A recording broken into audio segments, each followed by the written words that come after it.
Welcome back, kids. In our last class we discussed part 1 of chapter 1. In today's class we will learn about generation of computers, characteristics of computers and types of computers. After discussing all this, we will discuss question, answer and exercise of this lesson. So take out your book and let's start. As I told you, today we are going to discuss generation of computers. जैसे कि human beings में generations होती हैं, वैसे computers में भी generations होती हैं.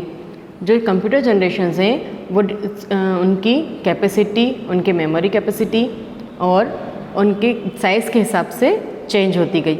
The present day computer is the result of constant development in the field of computer technology. It can be seen from the generation of computer over the periods. It has resulted in reduction of size and cost and increase in speed, storage and convenience. Let us discuss the 5 generation of computers. देखिए computers के size में reduction हुआ, cost में reduction हुआ और speed, storage और conveniences में increment हुआ है ना. उसका साइज़ और उसका कॉस्ट है वो कम होता गया है जनरेशन वाइज जनरेशन, और जो उसकी स्पीड और स्टोरेज है वो बढ़ता गया, और उसका जो यूज़ करने का हमारा तरीका है या जो यूज़ करने की प्रोसेस है वो सिंप्लीफाई होती गई, सिंपल होती गई. The first generation of computer begins from on 1940 to 1956. The computer developed between 1940 to 56 are referred as first generation computer. Computers were based on vacuum tubes. See, the first generation computers are based on vacuum tubes and magnetic drums. जो इस generation के computer थे वो vacuum tube और magnetic drums से बने हुए होते थे. They were very large and expensive. They consumed a large amount of electricity and generate a lot of heat. ये जो कंप्यूटर थे ये रूम साइज कंप्यूटर्स होते थे. ये बहुत ज़्यादा इलेक्ट्रिसिटी कंज्यूम करते थे और हीट को रिलीज करते थे. Only one problem could be solved by them at a time. और ये कंप्यूटर सिर्फ एक ही प्रॉब्लम एक टाइम पे सॉल्व कर पाते थे. See the example of this is ENIAC and UNIVAC. ENIAC और यूनिवेक दोनों का ही पिक्चर मैंने आपको लास्ट क्लास में बताया था और इसके प्रीवियस पेज पे भी है, आप देख सकते हैं. ये बहुत ही बड़े साइज़ के कंप्यूटर होते थे, बहुत ज़्यादा इलेक्ट्रिसिटी कंज्यूम करते थे और दिस प्रोड्यूस और generate so much of heat also and this are very expensive also. Second generation of computer begins from 1956 to 1963. 1956 से 1963 तक सेकेंड जनरेशन कंप्यूटर चला. सेकेंड जनरेशन कंप्यूटर जो प्रोसेसर हैं वो ट्रांजिस्टर के रूप में आए. वैक्यूम ट्यूब को ट्रांजिस्टर ने रिप्लेस किया है इस यहाँ पर. It means that transistor replaced the vacuum tubes that way used in the first generation computer. Transistors are smaller in size compared to the vacuum tubes. Programming become easier with these computers. Examples are IBM 704, IBM 1401, Honeywell etc. IBM company का नाम है जिसने second generation computers को बनाना manufacturing उनकी start की थी. This are the table size computer. देखो first generation में रूम साइज कंप्यूटर होते थे. सेकेंड जनरेशन के कंप्यूटर जो थे वो टेबल साइज कंप्यूटर होने लगे ताकि क्योंकि उनमें जो टेक्निक यूज़ की गई थी वो क्या थी, ट्रांजिस्टर थी. Now we will see the third generation of computer. Third generation of computer 1964 to 71. Transistor were replaced by integrated circuit in third generation of computer. As I told you, the generation of computer depends on their size and their improvement. The day by day the computers improved. जैसे जैसे computer improve होते गए उनकी generation change होती गई. First generation में vacuum tube का use हुआ था, सेकेंड जनरेशन में ट्रांजिस्टर और थर्ड जनरेशन में ट्रांजिस्टर की जगह आ गए इंटीग्रेटेड सर्किट. ठीक है. IC is a small electronic device consist of million of transistor in it.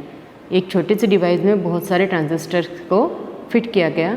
Speed and efficiency of computer were increased. इससे इसकी स्पीड और इफिशियंसी दोनों बढ़ गई और डेटा स्टोरेज कैपेसिटी भी इसकी बढ़ गई. IBM 360, system 360 and Apple 1 etcetera. Third generation computer से एप्पल ने भी कंप्यूटर की मैन्युफैक्चरिंग स्टार्ट की थी क्योंकि ये जो कंप्यूटर थे वो इंटीग्रेटेड सर्किट्स पे डिपेंडेंट थे और इंटीग्रेटेड सर्किट होने के कारण ये कंप्यूटर का साइज़ बहुत ही छोटा हो गया. रूम साइज़ से टेबल साइज़ और टेबल साइज़ से और भी छोटा, डेस्क साइज पे कंप्यूटर्स आ गए और भी छोटे हो गए जो टेबल के ऊपर रखे जा सकते थे।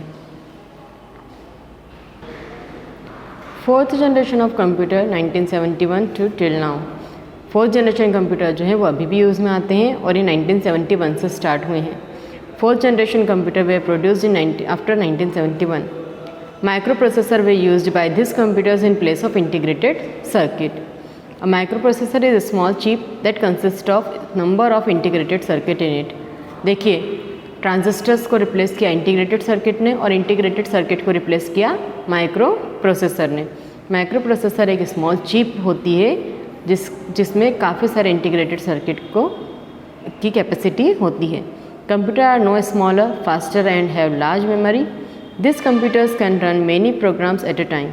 अब यहाँ पे जो फोर्थ जनरेशन कंप्यूटर है ये मल्टीटास्किंग भी हो गए, इनकी मेमोरी स्पीड और ये भी फास्टर हो गई, और जो कंप्यूटर्स थे उसका जो वर्किंग स्टाइल है वो मल्टीटास्किंग भी हो गए। एग्जांपल है वर्क स्टेशन और पर्सनल कंप्यूटर पीसी।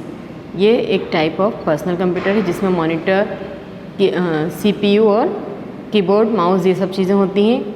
इसमें माइक्रो प्रोसेसर यूज़ होता है। Then comes the fifth generation of computer. Fifth generation of computer, this computers are still in advance stage. Fifth generation computer are based on artificial intelligence. These computers are generally referred to supercomputers. They are very powerful. They will use artificial intelligence. It denotes that they would think, decide and act like human being on their own. These computers will have more complicated system and artificial intelligence added to them. जैसे कि robots वगैरह होते हैं, ये सब क्या हैं, modern computer हैं जिसमें आर्टिफिशियल इंटेलिजेंस का यूज़ किया गया है। They are able to think and decide by themselves like human being. Robot एक मशीनरी ह्यूमन बींग की तरह ही होता है ना। आप सोच रहे होंगे कि टीचर क्या बोल रही है, मशीनरी ह्यूमन बींग। आपने पिक्चर्स में रोबोट्स देखे होंगे, रोबोट्स बिल्कुल हमारी तरह दिखते हैं, हमारी तरह एक्ट करते हैं, पर वो इंसान नहीं है, वो एक मशीन है। These are the type of fifth generation computer. Now mark this table. This table is very important because you can learn all the generation of computer at a glance and via this table. This table will give you the knowledge of the period of generation of computer. It will give you the knowledge of input device used in them, output device used in the computer, circuiting, what type of circuits are used in those computers, and example of those different generation of computer. So learn this table, you get a quick view or at a glance view of all the type of or generation of computers. Here we see the characteristics of computer. Modern computers are result of more added features and changing in working computer. Nowadays, they are capable of performing complex tasks and have become more economical and fast. At a glance, we can notice the following characteristics which make them useful and helpful for us. Computer में बहुत सारी इफिशिएंसीज और characteristics होती हैं। क्या क्या उनकी specialities और उनकी गुणवत्ताएं होती हैं, गुण होते हैं कंप्यूटर के, वो हम यहाँ पे देखेंगे। The first characteristic is accuracy. Computer हमेशा एक्यूरेट रिजल्ट देते हैं, बल्कि हमसे कभी कभी इस मिस्टेक हो जाती है, लेकिन जैसा हम डेटा कंप्यूटर को प्रोवाइड करेंगे उस हिसाब से कंप्यूटर हमेशा एक्यूरेट रिजल्ट देता है। Speed, the speed of computer has undergone manifold and increase day to day. Computer की जो जनरेशन वाइज जनरेशन स्पीड बढ़ती गई। हमने देखा था फर्स्ट जनरेशन के कंपेरिजन में सेकंड जनरेशन की, सेकंड के कंपेरिजन में थर्ड की, और मॉडर्न डे कंप्यूटर की स्पीड तो बहुत ही अच्छी है और वो मल्टीटास्किंग भी होते हैं। Then reliability, computers can be more reliable in performing task than human beings as the machine. They can not get tired and confused.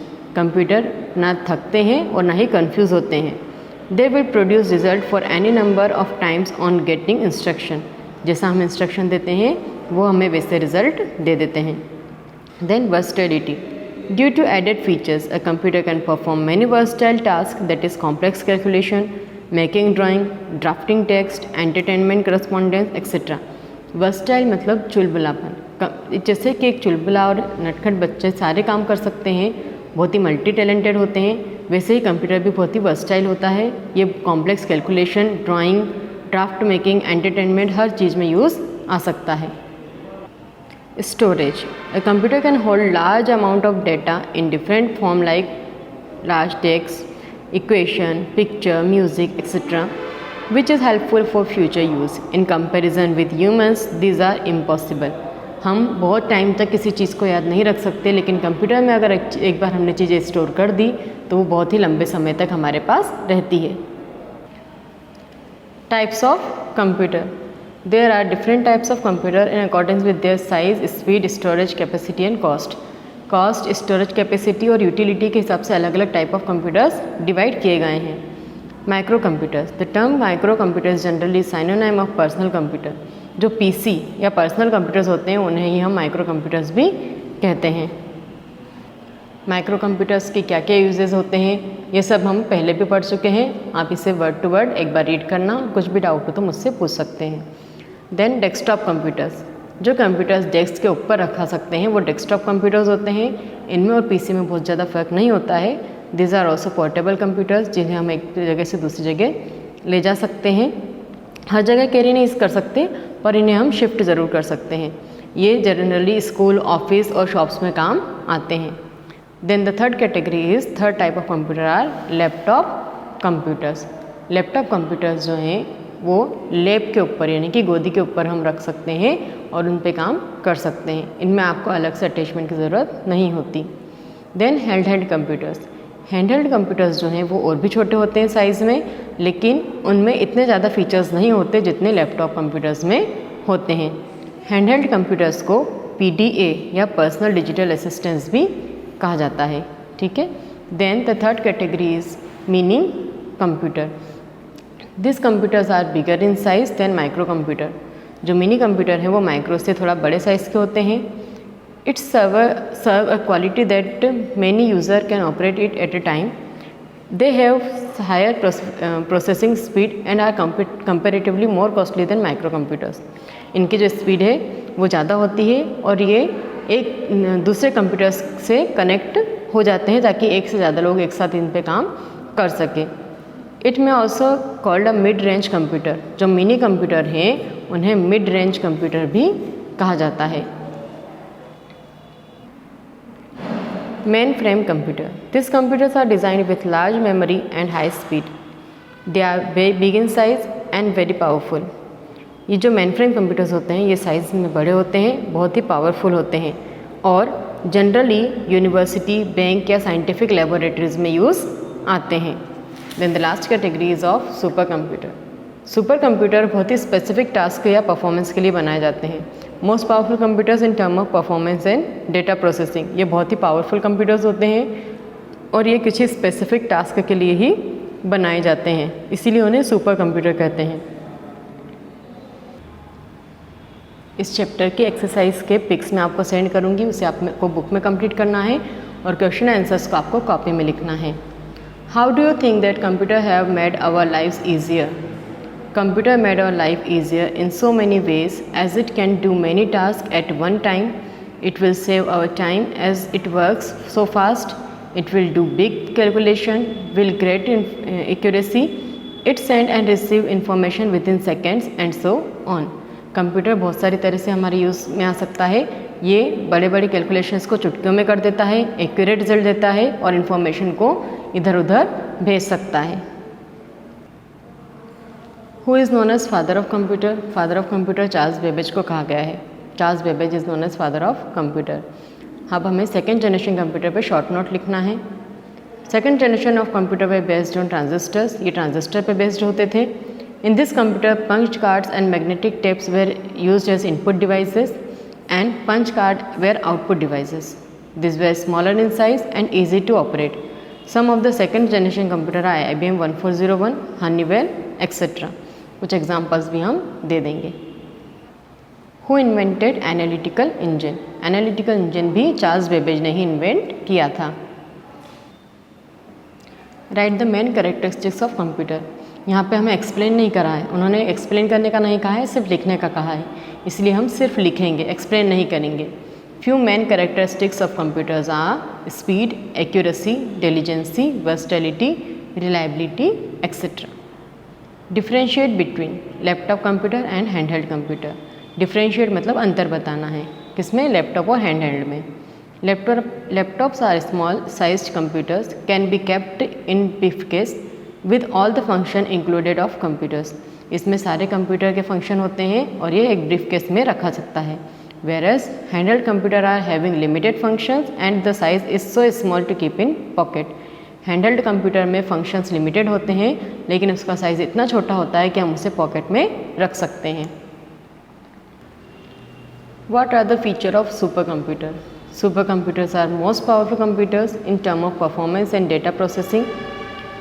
These are generally used by large organizations for some special or specified task. जो super computers होते हैं वो कुछ special performance कुछ special task यानी कि कुछ special काम के लिए स्पेशली बनाए जाते हैं, डिज़ाइन किए जाते हैं और वो डेटा प्रोसेसिंग और परफॉर्मेंस में भी बहुत ही पावरफुल होते हैं।